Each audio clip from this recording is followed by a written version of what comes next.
Yeah, the key area was there in 1995. Before there, 1985 to 1995, 10 years. We are in the field of the different industries than today what we are. It's a textile business.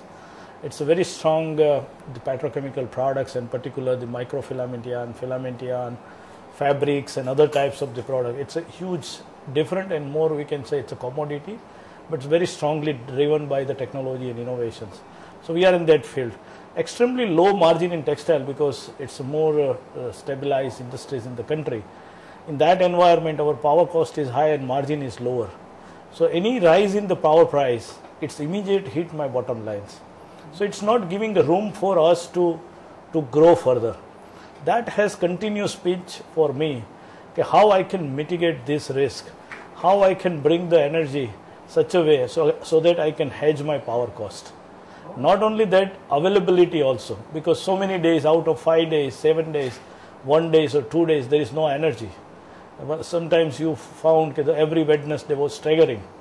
So those types means your cost is there, your manpower, your interest cost is there, your capex investment is there, but you're not able to utilize your production, and margin is very low. So A is the availability and B is to hedge the power cost.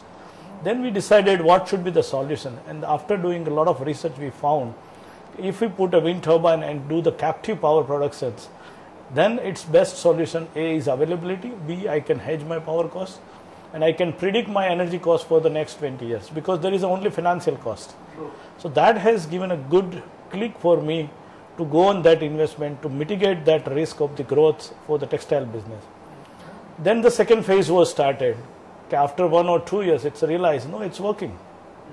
Then why it should be restricted to the one company? Then we decided, why not we plan and enter into this field to bring the more business different way and give the more sustainability to the lot of textile company.